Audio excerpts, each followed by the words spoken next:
دیں گے؟ جاؤ دیکھا جائے گا؟ کیا قبر میں دیکھے گا؟ جب سانس بھولتی ہے نا تو پوری دولت دیکھ کر کے بندہ نا ایک سانس واپسی کی خواب دیکھتا ہے، تمنا کرتا ہے. تم نہیں جانتے ہو، خدا کی قسم تاریخ پڑھ کر کے دیکھو، بڑے بڑے دولت والوں کو دیکھو، آج اکڑ آ گئی ہے، 4 پیسے آ جاتے ہیں پھر دین کچھ نہیں ہے. جتنے بڑے دولت والا اتنا بڑا عیاش بنا بیٹھا ہے، جتنا بڑا امین ہے اتنا بڑا چیلنج کر رہا ہے، جس کے پاس دولت کثرت سے ہے اتنی بغیرتی کے ساتھ زندگی گزارتا جا رہا ہے. ہماری قوم کا ہوا کیا ہے؟ تاشوں میں ہم لگ گئے، ڈھولوں میں ہم لگ گئے، تماشے ہم سے آباد گئے، مسجدیں ہم نے ویران کر رکھی ہے. کیا جواب خدا کو جا کے دو گے؟ مجھے بتاؤ تو صحیح، جس کی نافرمانی کرتے ہو اس کے احسانات یاد ہیں کہ نہیں؟ تو سو کے نہیں اٹھتا ہے، خدا ناشتہ پہلے دے دیتا ہے. تو عبادت ایک وقت کی نہیں کرتا، دوپہر کا کھانا خدا دیتا ہے. تجھے ظہر اثر کا یاد خیال نہیں آتا، مغرب کا سجدہ تو نے نہیں کیا، شام کا کھانا اس نے دے دیا ہے، عشاء کی پڑے بغیر تو سو گیا تھا. تجھے تو کپڑوں کا ہوش نہیں، تجھے تو بدن کا ہوش نہیں. وہ کیسا مالک کے کل ہے، تجھے بے ہوشی کے عالم میں آکسیجن کی کمی نہیں کرتا ہے، پھیپڑوں کی رفتار نہیں روکی جاتی ہے، نفس برابر چلا رہا ہے، دلوں کی دھڑکنیں برابر چل رہی ہے. یہ سب کچھ کون کر رہا ہے؟ یہ صرف وہی کر رہا ہے جس نے لفظ کن سے کائنات پیدا کی ہے، جو نظام ہستی کو چلا رہا ہے. تو جس کی نافرمانی کر رہا ہے، یہ ساری پاور اسی کی ہے، ساری طاقت اسی کی ہے. اور تمہیں خدا کا واسطہ، اگر خدا توفیق دے صبح کو آنکھ کھل جایا کرے، اذان ہوتے ہی مسجد میں جایا کرو، نماز پڑھ کے ناشتے کیا کرو، خدا کی قسم روزی بھی بڑھا دی جائے گی، تمہاری عمریں بھی بڑھا دی. بابا زندہ باد، زندہ باد، نعرہ تکبیر، نعرہ رسالت، مسلک اعلی حضرت، جشن دستار بندی، زندہ باد، زندہ باد. پڑھیں، شروع دن کا آغاز اللہ کی عبادت سے کریں. فجر کے بعد قرآن لے کے بیٹھے، قرآن لے کر کے بیٹھے، یہ ہم پہ لازم ہے. بیٹھے ہم قرآن لے کر کے، پھر دیکھو اللہ کتنی برکتیں دے رہا. لیکن معاف کیجئے، ہمیں خدا پہ اتنا بھروسہ نہیں رہا جتنا تعویذوں پہ ہو گیا، جتنا ڈوریوں پہ ہو گیا. ہاں، جتنا ڈوریوں پہ ہو گیا. مجھے بتاؤ، میں کہتا ہوں یہ جتنے وائرس پھیلے نا ڈاکٹر صاحب، اگر اللہ صرف آکسیجن کم کر دے نا تو واقعی کسی وائرس کی ضرورت نہیں ہے. پوری دنیا سجدے میں پڑی ہوگی، پوری دنیا. لیکن وہ جبرن کسی کو اپنی بارگاہ میں لانا نہیں چاہتا. وہ تو کہتا اب میں نے تجھے دونوں راستے دیے، تجھے جنت کا بھی معلوم ہے، دوزخ کا بھی معلوم ہے، اب فیصلہ تجھے کرنا، تجھے میں پیارا ہوں یا تجھے دنیا پیاری ہے. کہہ رہا مولانا میں قطعی حرام کام نہ کرتا مگر مجبوری آ گئی، بالک بھوکے تھے. تو بتا تو بڑا ہے یا نبی کی بیٹی فاطمہ زہرا بڑی ہے؟ مجھے بتا تو صحیح. ایک دن میرے حضور بیٹی کے گھر تشریف لائے، جاؤ جا کے بیٹیوں سے بھی کہنا. آج کتنے گھروں میں اس لیے طلاق ہو جاتی ہے، بیٹیوں کے شوق پورے نہیں ہو پاتے نا تو شوہروں کو گالیاں دیتی ہیں، تانے دیتی ہیں، تو پھر شوہر مجبوری میں طلاق دے دیتا ہے. جاؤ جا کے بیٹیوں سے کہو. کامیابی یہ نہیں ہے کہ تو 70,000 کا جوڑا پہنے، کامیابی یہ نہیں ہے تو 20,000 کا لہنگا پہنے. کامیاب بیٹی وہ ہے جو پیبند لگے کپڑے پہن کے شوہر کو راضی کر کے دنیا سے چلی جائے، وہ سب سے زیادہ کامیاب بیٹی ہے. لیکن خواب بڑے، شوق بڑے. جب سے یہ آئے نا یہ کھپڑے موبائل، تو نماز چھوڑ دے گی لیکن سیریل نہیں چھوڑے گی، روٹی میں لیٹ ہو جائے گا لیکن سیریل دیکھے گی. یہ تماشے ہمارے گھروں میں آ گئے، اور وہ فیشن پھر ہماری نسلوں میں اتر آیا. وہی فیشن اتر آیا، وہی فیشن ہماری نسلوں میں اتر آیا. میں ہو کیا گیا ہے؟ آج دنیا چیخ رہی ہے، دنیا چیخ رہی ہے. پھر وہ جب دیکھتی ہیں تو شوہر سے کہتی ہیں مجھے یہ چاہیے ایسے کپڑے. شوہر بیچارہ 500-600 روپے روز کا کمانے والا، 500-600 روپے روز کے اب تو خرچے بھی ہیں گھر کے. غریب سے غریب تر بندے کا خرچ کم سے کم 1000 روپے گھر کا ہو گیا، جو مہنگائی کا دور ہے. میری بیٹی، میری بہن، اگر شوہر 600 روپے کما کے لا رہے، بتا بچوں کا پیٹ بھرے یا تیرے شوق پورے کرے. خدا را ان شوقوں کا گلا گھوٹو. زندگی اس کا نام نہیں ہے. ایک دن میرے حضور بیٹی کے گھر تشریف لائے. جب بیٹی کے گھر تشریف لائے دروازے پہ دستک دی، آواز آئی من دق الباب. دروازہ کس نے بجایا؟ حضور فرماتے ہیں انا محمد الرسول اللہ. بیٹی میں تمہارا والد آیا ہوں. کہتی حضور اکیلے ہیں یا کوئی ساتھ میں؟ حضور فرماتے ہیں بیٹی اکیلا ہوں. فرمایا پھر اندر آ جائے، اور اگر کوئی ساتھ میں ہو تو مجھے چادر دے. حضور اندر تشریف لائے، بیٹی مصلی پہ بیٹھی ہے. سنے کان کھول کے. جب اندر آئے بیٹی مصلی پہ بیٹھی ہے، حضور کے استقبال میں اٹھ کے کھڑی ہوئی، قدم کانپ گئے، قدم کاٹ گئے. میں کس کی بات کر رہا ہوں؟ خاتون جنت، جن کو جنتی عورتوں کی ملکہ بنایا گیا ہے.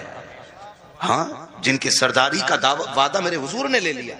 میں ان کی بات کر رہا ہوں، آج کے گھر کی بات نہیں. آج کوئی مولوی کی بیٹی، کوئی کسان کی، کوئی پردھان کی، کوئی زمیندار کی، کوئی چوکیدار کی، آج مصطفیٰ کی بیٹی نہیں ہے.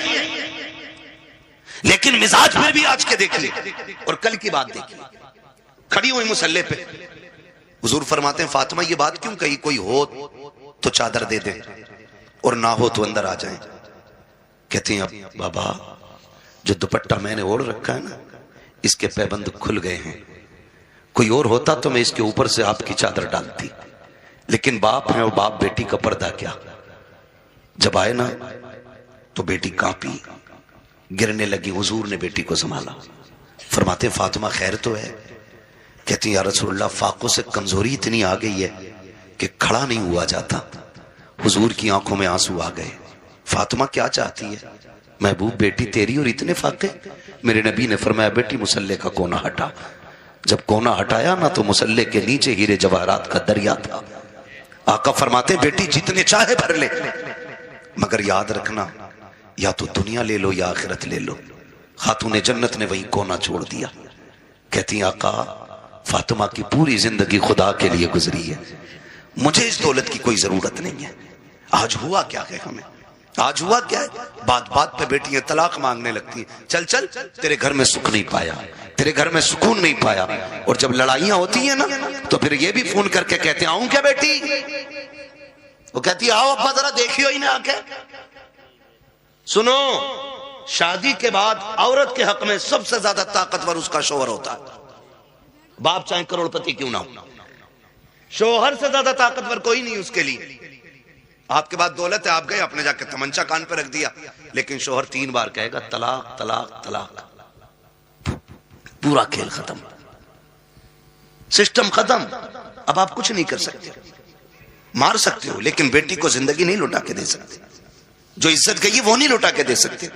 آپ سے بھی تھوڑی سی گزارش ہے، میاں بیوی کے جھگڑے ہوا کرے تو اڑ کے نہ جایا کرو، اڑ کے نہ جایا کرو. کہا کر بیٹی غلطی تیری ہے تو راضی تو کر، اور غلطی شوہر کی ہے تو پھر ہم بعد میں بات کر لیں. گرم غصے پہ نہ جاؤ. نقصان کس چیز کا ہو رہا ہے؟ جھگڑے پہلے بھی ہوتے تھے اور آج بھی ہو رہے ہیں، لیکن فرق اتنا پہلے جھگڑے ہوتے تھے اور بیوی گھر جاتے جاتے 8 دن لگ جاتے تھے، غصہ ٹھنڈا ہو جاتا. اور آج تو عورتیں بھی اتنی چلا کے پہلے فون لگا لیا پھر کہہ رہی ہے آدمی سے بتاؤ کیا کہہ رہے تھے تم. فون چالو ہے، میرے باپ کو کیا کہہ رہے تھے؟ وہ اسے کیا معلوم فون لگا ہوا. وہ کہتے تیرے باپ کو بھی دیکھ لوں گا میں. وہ سن رہا ہے ادھر. ابھی جھگڑا ختم نہیں ہوا، گاڑی دروازے پہ. کیا کہہ رہا بھائی؟ دیکھ کے دکھا. آئے گریبان پکڑ لیا، بس اتنی غصہ کا پیتا ہو گئی طلاق. مرو اب جا کر کے. اور یہ طلاق کرانے والے خود اپنی بیٹی کو عزت کے ٹکڑے نہیں دے پاتے.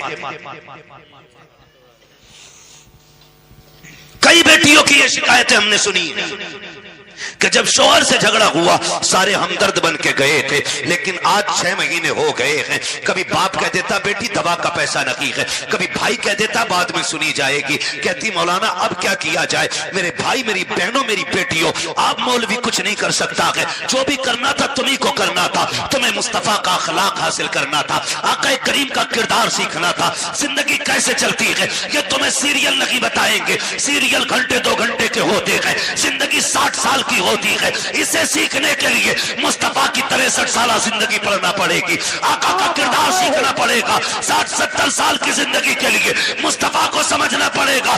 یاد رکھیے گا جو مصطفیٰ کی زندگی کے مطابق زندگی گزارتے ہیں ان کی دنیا بھی بہتر ہو جاتی ہے، آخرت بھی بہتر ہو جاتی ہے. بابا زندہ باد زندہ باد، نعرہ تکبیر، نعرہ رسالت زندہ باد. کوشش کریں حضور کی زندگی سیکھیں، لیکن دل کے پھپولے جل اٹھے سینے کے داغ سے. اس گھر کو آگ لگ گئی گھر کے چراغ سے. معاف کیجئے گا، ہماری قوم کو جتنا شوق ناچنے اور کودنے کا ہے نا اتنا اللہ رسول کی باتوں کا شوق نہیں ہے. ہاں اتنا شوق نہیں ہے. ہمارے علاقے میں اکثر 2-4 جگہیں ایسی ہیں جہاں پہ ڈھول. آج جو زمیندار ہیں، جو پیسے والے ہیں، جو ٹھیکیدار ہیں، ان کا مزاج تھوڑا سا الگ ہوتا ہے. وہ کہتے ہیں یار کیا ہیں یہ حافظ جی لوگ، کیا ہیں یہ مولانا لوگ. جانتے ہو جہاں بیٹھ کے قرآن والے نے قرآن پڑھا تھا نا، اللہ قیامت میں اس زمین کی مٹی اٹھوائے گا اور فرمائے گا لا کے اب اسے ترازو میں رکھو. مالک کیا ہوگا؟ کہا اس کے بدلے میں گناہگاروں کو جنت عطا کی جائے گی. ان کے قدموں سے لگنے والی مٹی اتنی بابرکت ہوتی ہے تو اندازہ لگائیے یہ قرآن پڑھنے والے کتنے بابرکت ہوں گے، کتنی عزتیں اللہ نے ان کو بخشی ہیں۔ لیکن ہمارا تو مزاج ہی الگ ہے، اور ایک بات سمجھ بیٹھی ہے ہم لوگ کہ جو ہوگا دیکھا جائے گا، دیکھ لیں گے، جو ہوگا دیکھا جائے گا، ابھی موج کر لینے دو۔ وہ بھائی کسی کے باپ میں دم نہیں ہے جو تختے لگنے کے بعد کچھ دیکھ پائے، اوقات نہیں ہے جو قبر کے اندھیرے کو اجالے میں بدلنے کی طاقت رکھتا ہو۔ قبرستان جاتے ہیں آپ لوگ؟ دیکھیں قبرستان، گئے ہوں گے کبھی قوالی سننا ہے؟ اکثر میلے بھی نا قبرستانوں میں، بھوجپور میں عرس ہوتا، عرس تھوڑی ہو رہے ہیں، عرس ہو رہا ہے، ہاں پورا قبرستان تماشوں سے بھرا رہتا ہے، قبروں پہ لوگ چڑے رہتے ہیں۔ غیرت آتی ہے یار، ہم تو حضور کے امتی ہیں، کیا ہمیں قبروں کے بھی احترام نہیں رہے؟ جس زمین پہ جوتے اتار کے چلنے کی اجازت ہے وہاں قبرستان میں قبروں کے اوپر چڑھ بیٹھے، اور قبرستان میں بھی کوئی تلاوت نہیں ہے، علماء بیٹھے، قبرستان میں تو زور سے قرآن پڑھنے تک کی اجازت نہیں، اور وہاں قوالیاں ہو رہی ہیں، تماشے ہو رہے ہیں، جوتے پہن کے گدھے گھوڑوں کی طرح دوڑے جا رہے ہیں۔ مرنا نہیں ہے، آنا نہیں ہے قبرستان میں ایک دن، خیال نہیں ہے کچھ بھی ہمیں۔ او بھائی قبر وہ جگہ ہے جہاں سب کو آ کے لیٹنا ہے، اور کسی کی قبر ایسی نہیں ہوگی کہ کسی کی قبر میں اینٹ لگ گئی اور کسی کی میں سونا لگ گیا، کسی کی میں لوہا لگ گیا۔ قبر ساری کچی ہونی ہے، تجربہ نہ ہو تو کر لینا، قبرستان جاؤ کہ پتہ چل جائے گا، ہوئے نام ور بے نشاں کیسے کیسے، زمیں کھا گئی آسماں کیسے کیسے۔ بابا سبحان اللہ سبحان اللہ۔ سبھی کو مرنا ہے لیکن تیاری کوئی نہیں ہے، کوئی تیاری نہیں۔ اور کئی بار تو سیدھے مدرسے والوں کو لوگ گالیاں دیتے، تانے دیتے، طرح طرح کی باتیں کرتے۔ اگر مسجد کا امام یا مولوی سمجھانے بیٹھ جائے نا تو کہتے ہیں جی تب چلیں گے جب خطبہ ہوگا، مولانا بہت کڑوا بولتے ہیں، خطبے کے ٹائم مسجد میں جانا ہے۔ ہماری قوم اتنی بے غیرت ہو گئی ہے، ہمیں خطیب بھی وہ چاہیے جو یہاں بیٹھ کے شیخ چلی کی حرکتیں پوری ادا کریں، جو ممبروں پہ بیٹھ کے تماشے کریں، جن کی باتوں میں مذاقیں ہوں۔ ہم اتنے بے غیرت ہوتے چلے جا رہے ہیں۔ ان محفلوں کا مطلب یہ ہوتا تھا اگر کوئی گناہ کا عادی ہوتا تھا تو محفلوں میں آ کر کے توبہ کر کے اٹھا کرتا تھا۔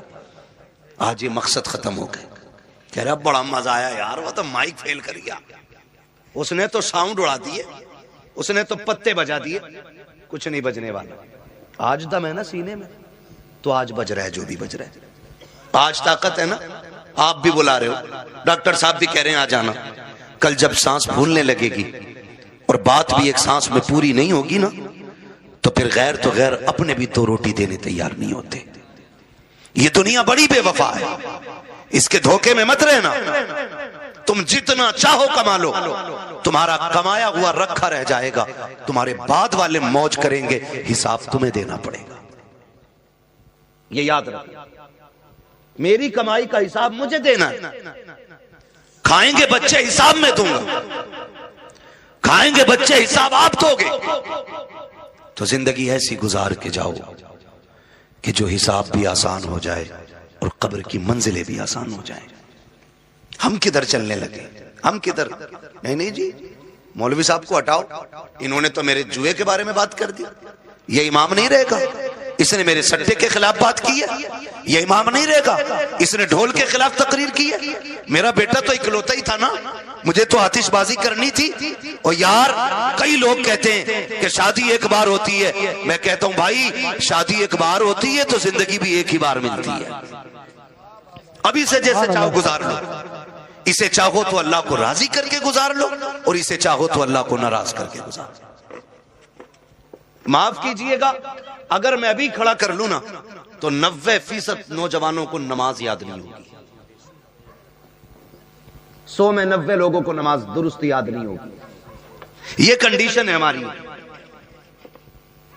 اور قرآن والا آ جائے اور بیٹھے ہوں ہم لوگ نیچے تو قرآن والے کے لیے اٹھ کے کھڑا نہیں ہو سکتا، کیونکہ یہ مکھیا کا بیٹا ہے، یہ پدھان کا بیٹا ہے، یہ ٹھیکیدار کا بیٹا ہے، یہ زمیندار کا بیٹا ہے۔ لاؤ دنیا کی ساری ڈگریاں اٹھا کے لے آؤ، وکالت بھی لا کے پلے میں رکھو، ججوں کے پورے ججمنٹ لا کے رکھو، دنیا کے بڑے بڑے لوگوں کی، پروفیسروں کی تعلیم لا کے پلے میں رکھو، امیروں کی ساری دولت لا کے رکھو، پیسے والوں کا پیسہ رکھو، سونے والوں کا سونا رکھو، جتنی ساری دولت دنیا میں ہے ایک پلے میں لا کے رکھو۔ میں قرآن والے کے سینے کی ایک آیت لے کے آتا ہوں، خدا کی قسم پوری دنیا کی دولت مل کر کے قرآن کی ایک آیت کا مقابلہ نہیں کر سکتے۔ نعرہ تکبیر، نعرہ رسالت، مسلک اعلی حضرت علماء اہل سنت حضرت علامہ مفتی حماد صاحب مراد آبادی، نعرہ حیدری، زندہ باد زندہ باد۔ پڑھیں قرآن، پڑھیں نوجوانوں، مرنا ہے سب کو، جنازے اٹھتے ہیں ہر عمر میں، یہ کوئی ضروری نہیں ہے بال سفید ہوں گے تب بندہ مرے گا۔ ہاں اب تو اکثر بوڑھے بیٹھے رہ جاتے ہیں، ایک ہی گھر سے چار چار جوان چلے جاتے ہیں، پتہ چلا ابھی دادا بیٹھا ہے، ابھی باپ بیٹھا ہے، بیٹے چلے گئے، گارنٹی نہیں ہے، کوئی گارنٹی نہیں ہے۔ قبر وہ جگہ ہے کہ جس کو اندھیرے کا گھر کہا جاتا ہے، جس کو کیڑوں کا گھر کہا جاتا ہے، ہاں جس کو بچھوؤں کا گھر کہا جاتا ہے، جس کو سانپوں کا گھر کہا جاتا ہے۔ یہ تو کرم ہے اللہ کا، اس نے مٹی ڈال کے بندوں کے عیب چھپا دیے۔ اگر وہ کھولنے پہ آ جائے تو بڑے اچھے اچھے منہ نہیں دکھا سکتے۔ ہم کسی کو کیا نیچا کریں گے؟ کوئی کہہ دے یار داڑھی رکھ لے تو کہہ رہا چلو تم ہی جنت میں چلے جائیو۔ کھیل سمجھ رکھا زندگی کو، تماشا ہی یہ بھی کوئی؟ یقین نہیں آتا تمہیں نا؟ جاؤ ہاسپٹلوں میں جا کے دیکھو، آکسیجن لگے پڑے منہ پہ، آکسیجن، سانس نہیں لے پا رہے ہیں۔ دولت جا کے پوچھنا، کوئی کہے گا یہ کروڑ پتی لیٹا ہے، کوئی کہے گا یہ ارب پتی لیٹا ہے۔ اگر دولت ہی سب کچھ ہوتی نا تو منہ پہ آکسیجن نہیں لگتا، لیکن اللہ دکھاتا ہے دیکھ کس عقل میں رہتا تھا، آج میں نے تجھے سانس سانس کے لیے محتاج کر دیا ہے۔ جب جوانی تھی، جب طاقت تھی نا تو بولتا تھا نا، ارے جاؤ دیکھ